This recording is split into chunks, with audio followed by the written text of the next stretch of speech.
Hello friends, welcome to my channel. आज discuss करेंगे कि जो बचे हुए 12 दिन हैं आपको किस तरह से मैक्सिमम यूटिलाइज करना है कि आपका जो प्लेसमेंट के चांसेस है वो 100% 100% हो। तो वीडियो स्टार्ट करने से पहले मैं आपको ये बात बताना चाहूँगा कि जो भी आपको सीडैक में पढ़ाया गया है that knowledge is more than suffice to get a place, to get a placement in a well reputed company।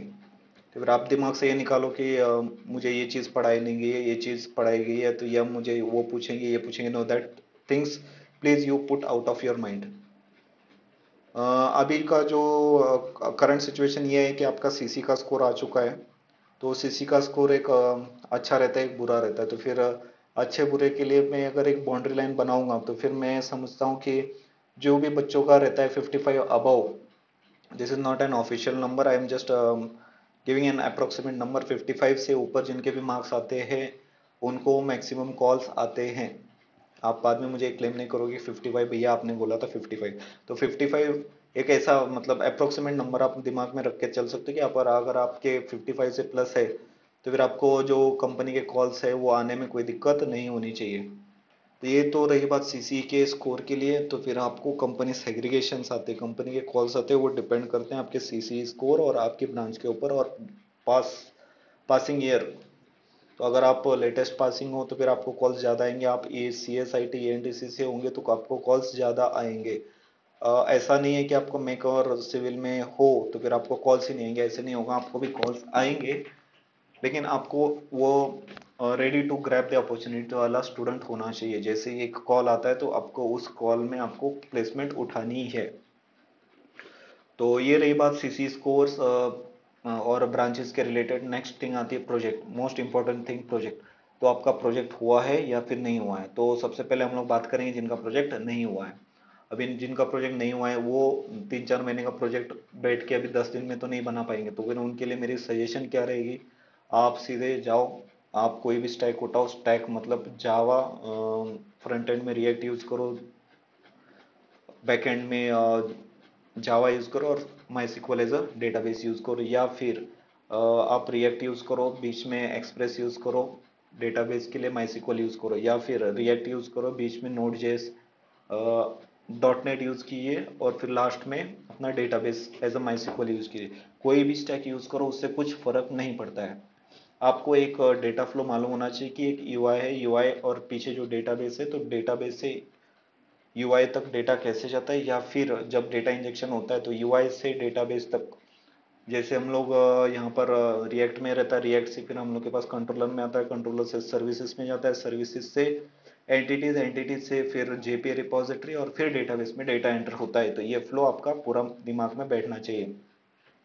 तो आप स्टार्ट करोगे साइन अप फॉर्म से। सबसे पहले साइन अप फॉर्म इंप्लीमेंट करो। साइन अप फॉर्म इंप्लीमेंट होने के बाद फिर उसी साइन अप फॉर्म से जो डेटा इनपुट किया है अपने डेटाबेस में, उस डेटा को यूज करके आप साइन इन फॉर्म करोगे। और फिर ये दो चीज होने के बाद आपको फील आ जाएगी कि डेटा किस तरह से फ्लो हो रहा है। और फिर उसके बाद जो भी चीजें रहेंगी वो रिपीटेड रहेंगी, सिर्फ लॉजिक चेंज होगा। उसके बाद आप एक आध दो फंक्शनैलिटीज इंप्लीमेंट करो। ज़्यादा फंक्शनैलिटीज इंप्लीमेंट करने की जरूरत नहीं है क्योंकि आपके पास टाइम बहुत ही कम है। 10 दिन में आपको प्रोजेक्ट करना है, कोडिंग राउंड की प्रैक्टिस करनी है, एप्टीट्यूड इंटरव्यू, तीनों चीज़ें साथ में करनी है। तो फिर उस हिसाब से आप टाइम मैनेजमेंट के हिसाब से ये चीज़ें करो। मैं कहूँगा कि ये 2 से 3 फंक्शनैलिटी आप रखो अभी के लिए, अगर आपको कुछ भी समझ में नहीं आ रहा है। और मुझे नहीं लगता कि बहुत सारे बच्चे ऐसे होंगे जिनको कुछ समझ में नहीं आ रहा है। मैक्सिमम बच्चे ऐसे हैं, मैक्सिमम बच्चे होशियार होते हैं तो उन्होंने ऑलरेडी प्रोजेक्ट बना के रखे होते हैं। तो उनके लिए मैं आगे डिस्कस करूंगा। ये चीज़ उनके लिए है जो इनको कुछ समझ में नहीं आए, जिन्होंने कुछ प्रोजेक्ट स्टार्ट नहीं किया है, उनके लिए है। अब बात करते हैं जिनका प्रोजेक्ट ऑलमोस्ट कंप्लीटेड है। तो ऑलमोस्ट कंप्लीशन वालों के लिए मैं ये करूँगा कि दिन का जो पार्ट है वो 2 स्टेजेस में डिवाइड करो। एक तो प्रोजेक्ट कंप्लीशन के लिए जो कि आपका 5 से 6 दिन में हो जाना चाहिए, और दूसरी चीज़ें जो है वो aptitude, coding round and interview के लिए आप टाइम स्पेंड करोगे। और ये aptitude, coding round and interview आप एक के बाद एक के बाद एक नहीं करोगे, तीनों चीज़ पैरेलली चलनी चाहिए। एप्टीट्यूड के लिए आप क्या करोगे, तो बेसिक क्वांट में आएंगे टेबल, स्क्वायर रूट्स और ये सब चीज़ें आएंगी जो कि आपकी मैथमेटिकल कैलकुलेशन की स्पीड बढ़ाएंगे। बेसिक क्वांट करोगे, परसेंटेजेस करोगे, percentages very important topic. Percentages अगर आपका कवर होता है, परसेंटेजेस अगर आपका कवर होता है तो मैक्सिमम टॉपिक्स आपके सारे उसी टॉपिक में कवर होते हैं। बाकी टॉपिक्स जो भी रहते हैं वो आपके परसेंटेजेस से ही डिराइव होते हैं। प्रॉफिट एंड लॉस उसके बाद लीजिए, रेशियोज कंप्लीट कीजिए। ये 4 टॉपिक्स होने के बाद आपको मैक्सिमम कॉन्फिडेंस आ जाएगा। और फिर उसके बाद बोर्ड्स, एजेस, स्ट्रीम्स, जो भी ऊपर वाले 1 to 4 टॉपिक्स तक डिपेंडेंट है वो सारे प्रैक्टिस आप कर सकते हो। पजल की प्रैक्टिस रखो। पजल आपको इंटरव्यू में भी पूछा जा सकता है। मुझे इंटरव्यू में पजल पूछा गया था कि 3 चॉकलेट है, 3 चॉकलेट के ऊपर एक रैपर, 3 रैपर के ऊपर एक चॉकलेट मिलता है, तो फिर आपने 5 चॉकलेट लिए हैं, तो फिर ऐसे कर करके 25 रुपए में कितने चॉकलेट्स और कितने रैपर्स आपके पास सेग्रीगेटेड रहेंगे, इसका आंसर मुझे पूछा था। रही बात कोडिंग राउंड और इंटरव्यू की, तो कोडिंग राउंड के लिए आप 1 to 5 टॉपिक्स स्ट्रॉन्ग रखिए, मैक्सिमम प्रैक्टिस इसके अराउंड रखिए। मैं इस बात की गारंटी तो नहीं लूंगा कि ये 1 to 5 टॉपिक से ही क्वेश्चन आएंगे, लेकिन मैं इस बात की गारंटी ले सकता हूँ कि जो भी क्वेश्चन आएगा तो ये जो अगर 1 to 5 तक का नॉलेज आपके पास स्ट्रांगली प्रेजेंट है तो फिर आप वो क्वेश्चन को अटेम्प्ट डेफिनेटली कर सकते हैं। इस बात की गारंटी मैं ले सकता हूँ।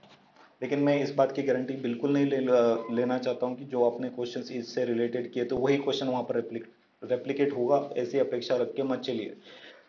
मेरा ये प्लान इस तरह से है कि वहां पर अगर कोई क्वेश्चंस आता है फिर उसको सॉल्व करने की एबिलिटी डेवलप करनी है, तो फिर वो एबिलिटी इन 5 टॉपिक से आपको मिल जाएगी।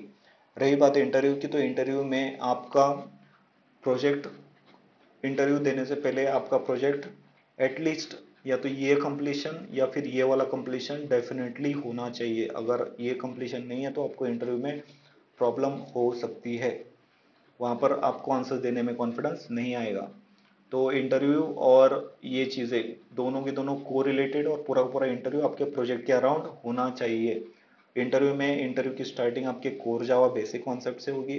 तो फिर आपके पास स्किल है, अगर आपने खुद का प्रोजेक्ट खुद से किया है तो फिर आपके पास ये भी एबिलिटी होती है कि जो भी मेरा कोर जावा के कॉन्सेप्ट है वो मैंने अपने प्रोजेक्ट में कहाँ पर यूज़ किया है वो बताने की एबिलिटी आपके पास होती है। तो फिर आप वो इंटरव्यूअर को भी आप बता सकते हो। वो बेस्ट स्ट्रेटेजी रहती है हमेशा। तो फिर आप ये तो रही बात कि इंटरव्यू और प्रोजेक्ट साइड बाय साइड चलना चाहिए। उसके बाद आती है क्वेश्चंस। क्वेश्चंस कैसे प्रिपेयर करें? तो क्वेश्चंस के लिए आप स्ट्रेट फॉरवर्ड नेट पे जाओ, वहां पर डालो interview Java, core Java interview questions, advance Java interview question, JDBC interview questions, Hibernate interview questions, फिर या फिर स्प्रिंग बूट इंटरव्यू क्वेश्चंस, ऐसे इंटरव्यू क्वेश्चंस आप सर्च करो। उसमें भी सारे के सारे इंटरव्यू क्वेश्चंस नहीं करने हैं, easy to medium question sufficient होते हैं। आप वहां पर क्वेश्चन देखोगे और उसके आंसर्स आपके नोट्स में ढूंढोगे, आप आंसर्स नेट से नहीं पढ़ोगे। अगर आप नेट से पढ़ोगे तो फिर हो सकता है वो नॉलेज की गारंटी मैं नहीं लूंगा, या फिर जो भी कहाँ से सोर्स है क्या है हमें कुछ नहीं मालूम, लेकिन जो हम लोग को सीडैक में पढ़ाया गया है वो ऑथेंटिक नॉलेज है। तो फिर क्वेश्चंस वहाँ से लो और उसका आंसर अपने सीडैक के नोट्स में ढूंढो। अगर वहाँ पर भी नहीं जमता है तो फिर अपने फैकल्टी से पूछो, फ्रेंड से पूछो, ऐसे प्रिपरेशन करो। रही बात डेटाबेस के क्वेश्चंस की, तो डेटाबेस के भी क्वेश्चंस आपको नेट पर से मिल जाएंगे। आप easy to medium questions database related MySQL interview questions लो, सर्च करो और फिर उसके आंसर्स अपने नोट्स में ढूंढो। और वही मैं इसलिए बोल रहा हूँ क्योंकि नेट पर जो आंसर्स है मैं नहीं कह सकता हूँ कि वो सही है गलत है, लेकिन वो क्वेश्चन सही है, उसके आंसर्स और वो जो नॉलेज हम लोग को सीडैक में दिया गया है वो ऑथेंटिक है। तो फिर उसका वो ऑथेंटिक नॉलेज इस क्वेश्चन के साथ लिंक करो, और वो अगर आंसर आप इंटरव्यूअर को देते हो तो इंटरव्यूअर डेफिनेटली खुश होगा। लेकिन हो सकता है आपने नेट पर से एक चीज पढ़ी और वो इंटरव्यूअर को बताओगे तो फिर हो सकता है इंटरव्यूअर बोलेगा नहीं ये आंसर गलत है। लेकिन अगर आपका आंसर जो है आपके नोट से है तो फिर आप वो इंटरव्यूअर को बोल सकते हो कि नहीं नहीं हम लोग को सीडैक में ये पढ़ाया गया था, ये बात डेफिनेटली सही है। इंटरव्यूअर अपना नॉलेज चेंज करेगा क्योंकि सीडैक में सारी चीज़ें ऑथेंटिक पढ़ाई जाती है। इस तरह से आप मेनली फोकस रखो कोर जावा के ऊपर, डेटाबेस और एक आध टेक्नोलॉजी, क्योंकि बाकी सारे के सारे आप एनालॉजी से आप पढ़ सकते हो। अलग से आपको डॉट नेट और जो भी सारी चीज़ें हैं, डॉट नेट एक टेक्नोलॉजी जो हम लोग को पढ़ाई जाती है तो उसको अलग से टाइम देने की जरूरत नहीं है। कोर जावा के अगर 1 to 1 सारे क्वेश्चंस कर लेते हो तो उसी से रेप्लिकेटेड आप क्वेश्चन वहां पर बता सकते हो। अगर कोई अच्छी कंपनी है तो आपको हायर करती है तो वहां पर 3-4 महीने की वो टेक्नोलॉजी के ऊपर की ट्रेनिंग दी जाती है। लेकिन अगर आपको ये बेसिक कॉन्सेप्ट्स नहीं मालूम है तो फिर वो आपको लेंगे ही नहीं, क्योंकि उन लोगों को भी मालूम है कि अगर आपको कॉन्सेप्ट्स मालूम है तो फिर टेक्नोलॉजी सीखने में ज़्यादा टाइम नहीं लगेगा। और सीडेक को भी यही मालूम है, इसलिए उन्होंने ज़्यादा तो कोर जावा के ऊपर टाइम देते हैं, स्प्रिंग बूट के ऊपर टाइम देते हैं, रिएक्ट के ऊपर टाइम देते हैं। बाकी की टेक्नोलॉजी एनोलॉजी बेस पे ही पढ़ाई जाती है। तो ये सारे मेरे टिप्स रहेंगे आपको। और फिर से मैं ये बात बताना चाहूँगा कि आप कॉन्फिडेंट रहो, जो भी चीज़ें सीडेक में पढ़ाई गई है वो ऑथेंटिक नॉलेज है और वो सफिशिएंट है आपको किसी भी अच्छे कंपनी में प्लेस कराने के लिए। इवन मैं कह सकता हूँ कि सीडेक में जो भी सारी चीज़ें पढ़ाई जाती है वो सफिशिएंट है आपको एक कंपनी स्टार्ट करने के लिए। सो congratulations guys, those who have scored well marks in the CC। अभी रही बात सीसीपी के लिए, तो फिर सीसीपीपी के लिए ये रोड मैप कंसिडर करके आप अपनी प्रिपरेशन रखिए और ये स्ट्रिक्ट शेड्यूल फॉलो कीजिए, क्योंकि आपको जो 7-8 महीने में पढ़ाया गया है, आपने कितनी मेहनत की है, वो अगर आपने 3 घंटे में रेप्लिकेट नहीं की तो वो 6 महीने की कोई कीमत नहीं रहेगी। Thank you guys, all the best. अगर आपको कोई डाउट्स है, आपको कुछ सजेशंस देने हैं, आपको अगर किसी और टॉपिक पे भी ऐसा डिस्कशन चाहिए तो फिर प्लीज़ मुझे कमेंट बॉक्स में बता दीजिए। Thank you.